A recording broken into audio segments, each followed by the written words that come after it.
are now entering the horror sanctum.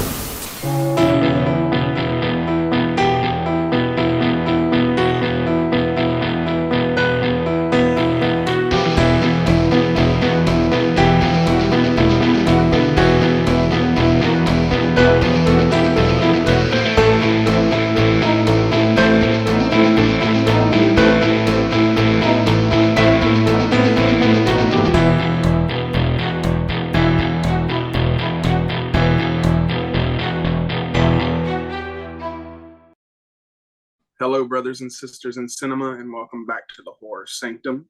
I'm Jay, joined as always by John, Kellen, and TJ. We realized that our last episode wasn't exactly a masterpiece, depending on who you ask, so we wanted to make that up this week with a classic horror comedy creature feature from the 1990s. You know it, you love it. I'm talking about Tremors. Funny enough, this flick is one of my first introductions to horror, which is another episode I think would be fun to do with us, like what movies or what kind of shifted us into the direction of horror. Tremors is definitely one of those films for me, and it's quite possibly the movie I've seen the most in my life, horror-wise, unless you count Jurassic Park, because it was always on at my grandmother's house on USA, like all the time, and I would just watch it every time it was on. I absolutely loved it. But I digress. This episode is a pick of Mr. Kellen Lee, so I'm going to give him the keys to the car and get us started. Well, you mentioned Jurassic Park, and the girl in Tremors was also the girl in Jurassic Park. So that's crazy, right? I have a type. Maybe you're just a fan of hers. So I wrote a little piece to kind of introduce the movie because this is one of my all-time favorites. It's so fun to watch every time. Like, it's one of those movies that you come away from and then you go back to years later and it's still just as fun as you remember. But here we go. In the not-so-sprawling metropolis of Perfection, Nevada, population 14, things seem perfectly quiet. So quiet, in fact, that Val and Earl can't wait to leave. But just as the rubber meets the road, things go sideways, and they quickly realize their small town is being terrorized, or should I say, tremorized, by a group of surprisingly intelligent nightmare worms affectionately known as the Graboids. Starring Kevin Bacon as Reba McEntire's friend, Fred Ward is another friend of Reba McEntire's, Michael Gross as Reba McEntire's husband, and you guessed it, Reba McEntire as Heather Shoot First and Ask Questions Later Gummer. This 1990 classic that spawned 7 movies and 1 TV series is sure to make you walk a little softer the next time you step outside. And of course, I'm talking about land sharks. I mean, Tremors. So, if you haven't seen this movie, I don't know what rock in the middle of the desert you've lived under. It used to be a staple on Saturday afternoon cinema. Channel 30, Channel 58, Fox 17. I think probably CBS played it. The movie channels played it at TNT, TBS. All of those channels at some point in time have played Tremors. All-time classic. Great Kevin Bacon film. Just like I said, just a fun watch in general. So without going into too much now, I'll pass it on just to kind of get everybody's opinion, things that you may have noticed. I will say the one thing that I noticed just not even 2 minutes into the movie, when Fred Ward falls out of the truck, did anybody notice the sleeping bag he was in? Mm-mm. Brown on the outside, red on the inside with a head coming out of it. Sound kind of familiar? Looks like a graboid. It looks like a graboid. When he wiggles out of the bed of the truck, he's in a brown sleeping bag that's red on the inside with his head popping out, and he flops down on the ground. And I was like, I wonder if that was intentional. Oh, wow. But anyway, John, you said that you found out something that blew your mind. So why don't we start with you today? Yeah, I mean, I love this movie. I'm like you guys. I grew up watching it on USA. For me, the first thing about this movie that strikes me is the music. The score.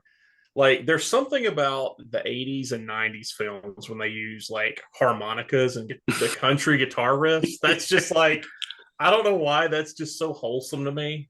It's like always just, I love it. It's funny, the characters in this movie, like Kevin Bacon, he kind of straddles this line, and I've always thought this between, he's right on the line of like really awesome and just super annoying as hell. But it kind of works because his character in this movie is kind of like, the younger hotshot. So as I've gotten older, I've like, well, that's kind of the point of the character, right? You're kind of annoyed by him a little bit. So I kind of appreciated it more this time versus when I was little. Because I think when I was little, I was always like, God, this guy is so annoying in this movie. But I mean, it's a classic, I mean, so many good scenes. I don't want to go on. I'll go into the thing I found at the end because it's kind of a spoiler for after the movie. But yeah, I mean, I definitely got to say, it's like as far as like creature features, for me, it's definitely the best, like probably the best redneck creature feature. Which it's a good description. I don't know if that's a subgenre of a subgenre, but yeah, I mean, I definitely love it. TJ, what'd you think? Well, similar to Jay, this was one of my entries into horror, sci-fi, that whole world, monster features. This movie come out in 1990, very small theatrical thing. So I never, and no one I knew ever knew anything about it until it debuted. I remember when I was in second grade, it debuted like it was the Sunday night movie of the week on one of the major networks. And literally everybody in my class, because it's on TV, so we could watch whatever comes on TV. And we all only had like 13 channels. Yeah, those days. Literally every kid in the class watched it, and that's all we talked about for the rest of the week after that. And then, of course, it would come on TV all the time. We didn't get cable until I was like halfway through middle school. They just did not go out as far as we were until enough people said they would get it. So it was even on regular TV, just on like at least one Saturday a month on some channel. So I probably watched this movie so much as a young kid and even into my teens that I'd probably seen it several dozen times. However, because I watched it so much, it's in that rare air where I watched it so much as a young kid that I very seldomly watch it as an adult because I just feel like I know it. But I rewatched it this past week for the show, and I realized that there was little nuances and things that I had forgotten, and things that I've since seen Kevin Bacon in so many more movies. Reba McEntire's a national treasure still, as she was then.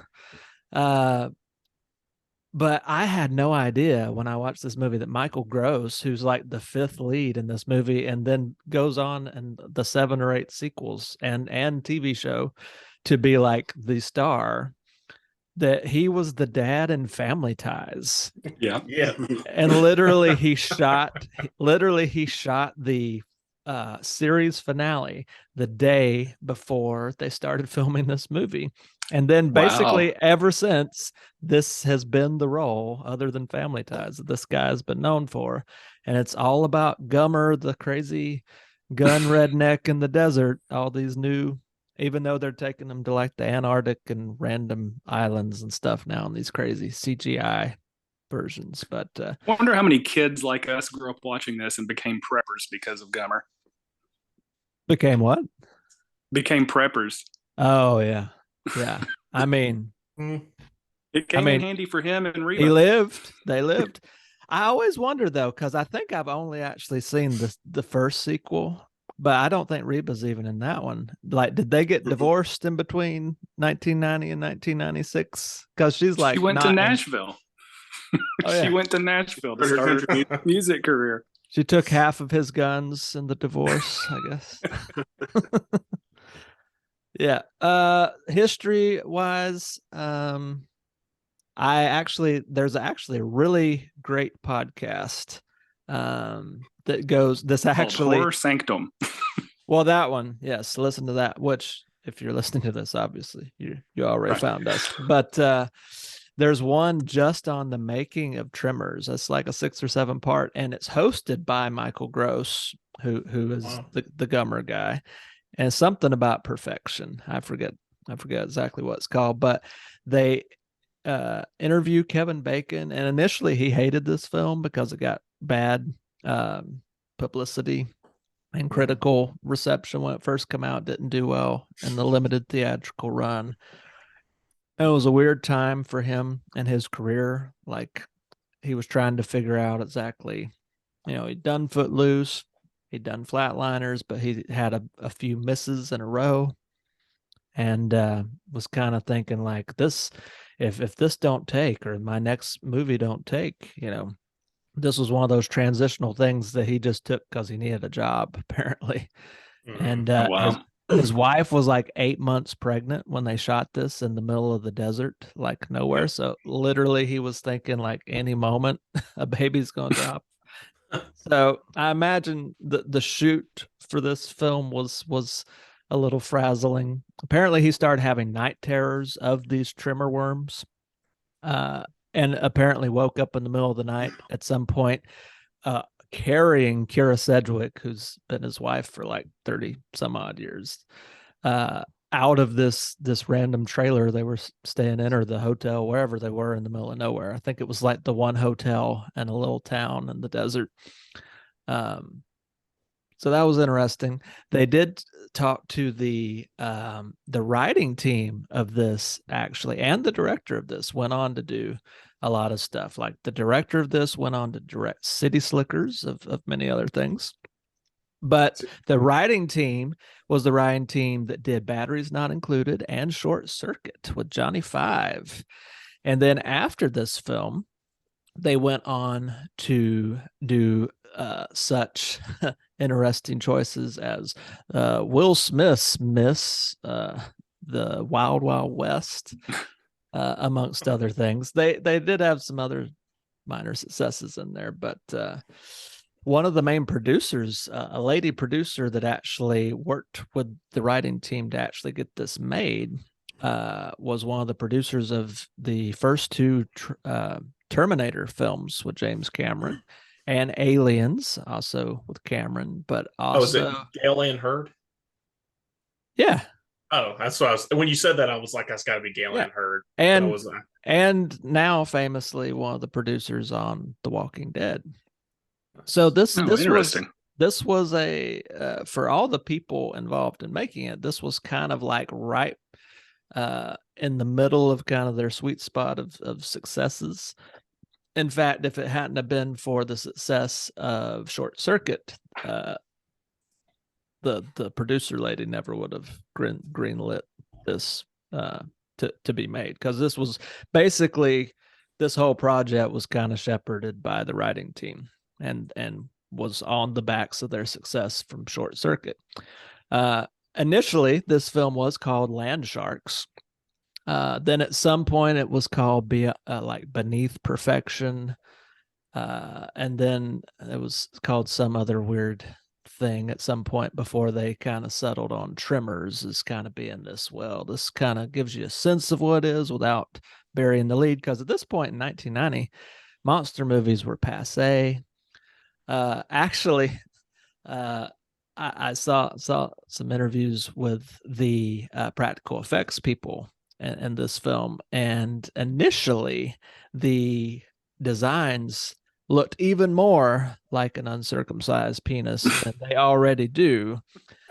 So I mean, it was just really like dicks in the desert. That's what it was. Would have been a great movie title. Right. Well, but a totally different theme. We'll post a comparison between the graboids and uncircumcised penis on our Instagram. So I mean, even where they landed after like a total repass, it's not that much different. So I think they even added some of the little, like the alien worm things coming out, just to kind of differentiate. Okay, penises don't do this, not normal penises.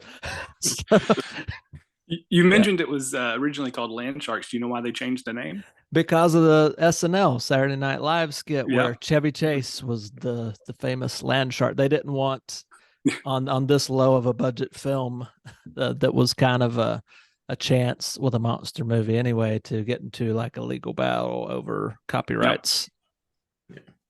So that's what I have to say. Land Shark. Land Which shark. is ironic now because Universal and DC are together. Back then they weren't. But Right. now it wouldn't have been a problem because they could have been like, "Hey, can we just use that?" But that's kind of interesting, and yeah, I didn't know that. That's true. Well, I hadn't thought Jay? about this. Oh, I'm sorry. The Go Universal. ahead. Go ahead. Universal got famous for the Universal monsters. I mean, that was what created Universal as a studio essentially, and kept them through the Great Depression and all that. And then coming back in 1990, they couldn't hardly greenlight. If it hadn't have been for super low budget and the success of this writing team, they couldn't have even made this monster movie work. Wow. All right. Jay, your thoughts? So I hated it, honestly. Ron Underwood, the director, did a lot of great. Like he did this one, which is a treasure to me. City Slickers is also a treasure to me, but we can't forget he also did The Adventures of Pluto Nash. Oh Lord. I'm pretty sure we can with forget Eddie that. Murphy. So, Oh. man. But like I said, I grew up watching this. Part of what I do with watching movies all the time and doing review is I try to go back to my childhood and remember when my parents took me to the video store and I could see all the covers. I'm like, I want to watch that. I want to watch that. And they're like, no. Couldn't watch anything. I would just have to rent Tiny Toons, Vacation, How I Spent My Summer Vacation over and over again, or Thundar the Barbarian. I couldn't get these full moon features, Tremors, Head of the Family, Puppet Master. I couldn't get all these movies as a child. So now I'm like, now I can. Mom, look at me now. I'm watching these movies. You can't say anything about it. Tremors was one that just happened to be on TV all the time when I was at my grandmother's house, which is where I spent the majority of my childhood. I watched it nonstop. What set with me the most, the things that from the movie that I remember the most throughout my life is the car getting swallowed in the beginning of the old couple. And when Finn Carter lost her britches. I bet you remember I that. talked about this recently. Like she was cute as a button. And then like we were watching this and however old we were, like, oh, hello. Like hello, uncircumcised penis, like that woke us up a little bit. But at the time when I watched this, I wasn't really watching a lot of horror movies, so it was like groundbreaking to me. And the practical effects still hold up. Like watching it again today for the 60th time, it still holds up. And like John said, the soundtracks and scores weren't something I thought about in movies till like the last 10 years. So watching this again, it's probably the first time I've watched it in maybe 5 to 10 years. The soundtrack is great. Like the score is great. Like everything about this movie is great. And rest in peace, Fred Ward. He was perfect in this. He was better than Kevin Bacon, I think. Oh yeah. He went on to Definitely. the sequel, where they get legs and they're like little. So the crab boys look like uncircumcised penises, and then in the sequel they get the little round guys with legs that look like balls. Like I mean, that's exactly what it looks like. Third one they get wings, I think. The fourth one's a prequel, and then that's where I've stopped. I own them all, but I haven't watched past that point. But I remember watching the first time we see the graboid comes out of the ground. Like I'll never forget that scene. Like that's just such a perfect reveal of this creature, and plops out. Reba McEntire was adorable. Like the accent and a gun. Like, sign me up. Little Reba Oakley. But it's a very 80s buddy cop flick. Like that's what it is.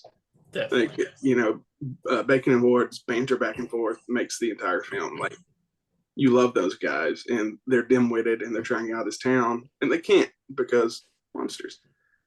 But we talked about Halloween already, and how that's pretty close to a perfect film. Texas Chainsaw Massacre. To me, this is pretty close to. Yeah. Creature features, I feel they've moved to CGI too much. That's part of the problem. Yeah. But we also don't have as many creature features anymore, I don't think. Like I was trying to think back, I'm like, what's the last good creature feature I saw? And I'm like, it's been a while since I've seen anything. Nothing remotely close to Tremors. Like out of creature features is probably my number one. Not including like Jaws and movies with sharks or dinosaurs. But where do you classify Slither? so there's like aliens, right? Yeah, but it's kind of creaturey, alien creaturey. I would categorize that as aliens if they came from space. Yeah. Okay. Aliens are essentially a creature, but that's Well, do so- we ever find out? We don't in the first movie where the Tremors come from, and if they are aliens. I think they've been there forever. They've been dormant. Yeah. I Like don't know that they dinosaurs. ever explained it or not. I've only made it past the third film because it gets kind of rough with just Bert and his guns leading the charge, and then Jamie Kennedy shows up at some point for some reason. You know, Oh wow! you just got X. It gets off the rails quick, but all of their tomato meter rankings are good. Like they don't have terrible ratings at all. So you know, maybe there's something to it. One day I'll watch them, but today is not that day. But with this being Kellen's first pick, I was excited. Like I know Kellen's like his diary of movies he's seen. Like I know it's not that deep. So I'm like, whatever he's picked is going to be a great movie that I know I'm going to love. And Tremors right out the gate's perfect. So bravo for picking that one. I also wanted to say I posted a screenshot of us here with find us on YouTube. And what I took away from that picture is what I'm taking away right now is John looks so tiny because he just looks like a little like just three dads and John. Come on, John. It's the chair. I need to get my different chair. You need a booster seat. Yeah. It's just Funny. the angle. Hey, I wish I could get mine to angle that way because I would. But Tremors is great. Recency bias, of course, takes effect, but I would say it's probably my top 10 horror comedy films of all time, without question. Yeah. There wasn't that many kills in it either. Like we usually like to say, well, what's your favorite kill? There really wasn't that many. Well, the big penises eat a lot of people whole. That's just true. I think the older couple getting swallowed up in the ground is probably my favorite kill out of the whole film. It reminded me of the Titanic. I don't know when the last time you watched Titanic is, but the saddest part of that movie is like there's the older couple in bed as the water comes rushing in and they just hold each other. That's what it makes me think of every time. So it's super sad, but like that's probably my favorite kill out of the movie out of like the three kills that we see. What about the Chinese store owner guy from Big Trouble in Little China? Yeah, he got it. He comes back. It must be the prequel that he comes back in. Really? Yeah, must I be. didn't know that. And the Jurassic Walter Chang. Yeah. But What about the tire? The tire's great. The tire reminds me of the toilet scene in Jurassic Park when of all the places to go to get away from something that's swallowing people in the ground, you sit in the one thing that doesn't have a center. Was that guy Melvin's dad? I couldn't figure that out watching it again. The kid, yeah, I think it the annoying teenager. I think that's his dad. Because I think that's why he was very detached. yeah, That's a stepdad to me. But who knows? All right, Kellen, what's your final thoughts on it? I mean, Perfection for the name of the town is a great name for the town because like you said, the movie is pretty close to perfect. Hour and 36-minute running time, and it doesn't even feel like that because they don't waste time getting to it. There's no real character development because it's not needed. That's not what the movie's about. It's about these basically 14 people trying to not get eaten alive by the sandworms from Beetlejuice. The pacing is so great. They don't waste time. I mean, you can tell they're proud of the monster they created because they don't waste time getting to it. They give you the beginning kill, the ground moving up, the tongue or snake, whatever, stuck to the axle of the truck. They're showing it right away. I think it's a little over 20 minutes in when you first see that, and then you see the whole thing 5 minutes later. So they're not trying to build suspense with what is it. This is what they're dealing with, and there's multiple. So good luck. I love that Kevin Bacon and Fred Ward shit talk the worms too. Like that part cracks. Like those parts. I don't know if you guys are like me, but like when I watched it again, I'm like, I would live in that town. Oh yeah, I would enjoy living all period in that little town. And that's, again, it's another thing where, I mean, if you have to go into movie world for this movie, it's a town of 14 people. Why do they need such a well-stocked convenience store? And where are these two handymen getting enough work with only 12 other people? in Yeah. town. Well, obviously, those 14 people all need poorly made fences put up because the Yeah. fence they put up in the middle was garbage. And Kevin Bacon, They all poop a lot too. that must have been the first time swinging a hammer. 'Cause Yeah, he is not he was an trying to expert. put that. He had it like 12 times trying to get that one little staple in. Yeah. But I mean, it's just such a fun, scary movie. You know, it's suspenseful. Like I said, they don't waste any time getting to the meat of what's happening. So it's not even so much about like what are they against. It's more of, you know, how are they going to survive. And you know, just the subtle things that they do in the movie. You know, and everybody. I noticed this watching it again. You know, a lot of horror movies, when there's a killer or something, nobody believes anybody. Everybody in the town was all in immediately. Yeah. When Val and Earl came back and they're like, people are dying. They're like, oh, okay, what is it? And, you know, they see the thing. They're like, okay, we need to band together. You know, there was no hesitation in joining into the, you know, fight for survival. So yeah, I love it. It's again, like TJ said, it's one of those movies that we all watched so much growing up that you kind of forget about it. But then as soon as you go back to it, there's so much nostalgia and like I said, it's just such a great, fun, short movie that you can just kind of throw in and watch and just be as happy as you were the first time you saw it. Yeah, that's true. Like today, as I did, you know, back then, maybe more because you appreciate the jokes more and how it all plays. I also love the fact that Fred Ward and Kevin Bacon wanted to kick that kid's ass like the entire movie. Like he kept playing Iron Wolf. I'm like, like that stuff just cracks me up. So what would you give it overall there, Keelan? You know, 4.5 out of 5. Wow. I mean, you know, I won't say that it's in that top tier echelon of, you know, greatest horror films, but like you said, horror comedy, yeah, it's definitely up there. It's just so well done for what it was, and it hits all the marks. You know, great monster, some great kills. You know, the fear of what's going on. So yeah, 4.5. Yeah, not being able to walk on the ground, and you know, something so simple that you do every day that's taken away from you because they're gonna the uncircumcised penises are gonna come from the ground and suck you down. Very dangerous times. TJ, what would you give it? Man, you know, Kellen said something very interesting about it being one of the best horror comedies, which is kind of interesting because that genre wasn't very well built out and even considered a thing in 1990. In fact, that's one of the main criticisms critics and audiences had against it was they didn't know how to sell it because of the comedy. People and the marketing campaign didn't do it any favors because they didn't market it for the comedy. So people would go and, you know, see that it's obviously a comedy and not know how to take it. So ultimately, you know, anything that's made well, it ultimately finds its audience. It finds its genre. It's almost like the genre had to catch up to this film, which often with cult films, that's kind of how it happens. And so on its own, I think it's like a solid 7 out of 10, 3.5 stars. However, for my personal rating, because it is one of those kind of like early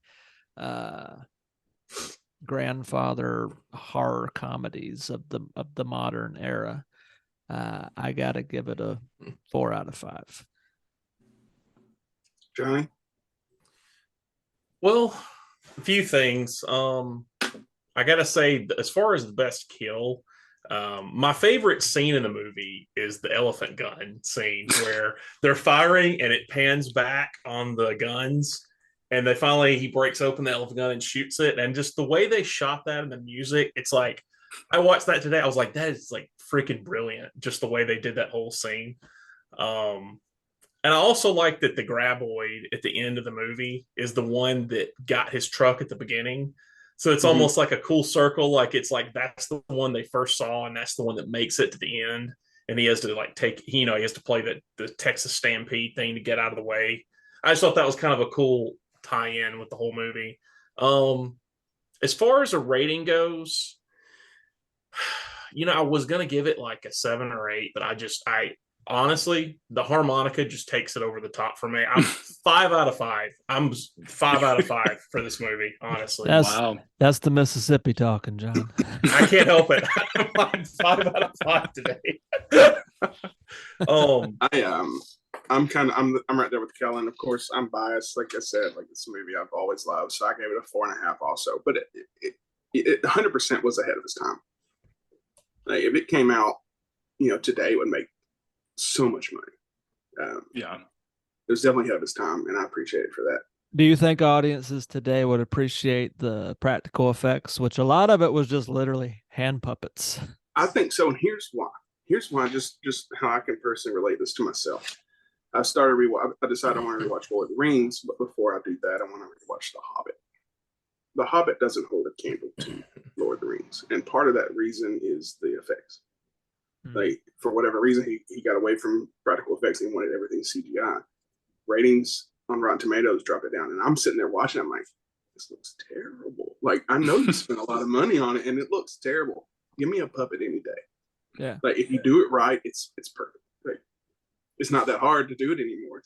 With if anybody's seen Mad God, like if he can do all that, we can make a Graboid now without using a computer. Yeah, agreed. All right. So that's going to do it for this week's episode. Thank you guys for tuning in. Be sure to follow us on Instagram, subscribe to our YouTube channel, and be sure to subscribe to us wherever you're listening. Don't forget. My question. What? Oh yeah, question. You got a trivia question. And I had one extra thing. We're not doing that anymore because we started drawing names. We're doing it for fun. You and John still have to pick our first. Let's do the question. Okay. Pipe bombs weren't the only bombs being dropped in Tremors. Per the Motion Picture Association of America's PG-13 films are allowed one non-sexual F-bomb per film. Which character dropped that F-bomb? Kevin Bacon. That is correct. What was his character name? Nice. Val. Yep. Valentine McKee. Valentine. He looks like a Valentine. Kevin Bacon's still pretty. Everything he does. So trivia question was originally generated to who picks our next movie, but we decided to just write down 20 movies apiece, and I put them in a McDonald's Happy Meal bucket. The Goblin one, or whichever one. Ooh, yes. So we'll start doing that after our next episode. So again, subscribe to us, share. Our next episode is going to be our Christmas special. For this one, we each wrote down 2 Christmas movies. I made a little spinny wheel to see which one would win. I got it right here. I don't know if you can see it or not, but and one of my picks won. Yeehaw. Winner, you better watch out. From 2016, which is a great movie. I've seen it twice. I encourage you guys to watch it with us before the episode drops. You're listening to this, you got 2 weeks to watch it. Last time I checked, it was on Shudder, and I think it was on Tubi as well for free. So 2016's Better Watch Out will be our next episode, Christmas special. Watch it with us. It'll be more fun. That's another thing I was thinking about this week too, is like spoilers. Now, if you haven't seen Tremors, that's tough shit. It's giant worms and sand, guys. Like Kevin Bacon dies in the very beginning. Like it's just a whole lot of things that you're gonna find out eventually, anyways. But then his ghost comes back to save the day. Right. But this is just, I was thinking about this, like right now, what we've done, a movie from the 50s, a movie from the 70s, now 90s. But, we're going to do newer movies that you may not have seen. So I encourage you to watch the movies when we announce them, or don't listen, as bad as I hate to say that, because I'm not going to do a spoiler free. It's too hard to do spoiler free. Anyways, with that being said, thank you guys again for listening. Subscribe, share, and on behalf of the Horror Sanctum, this is TJ, Kellen, John, I'm Jay, and until next time, keep it spooky, guys. And watch Tremors, nerds.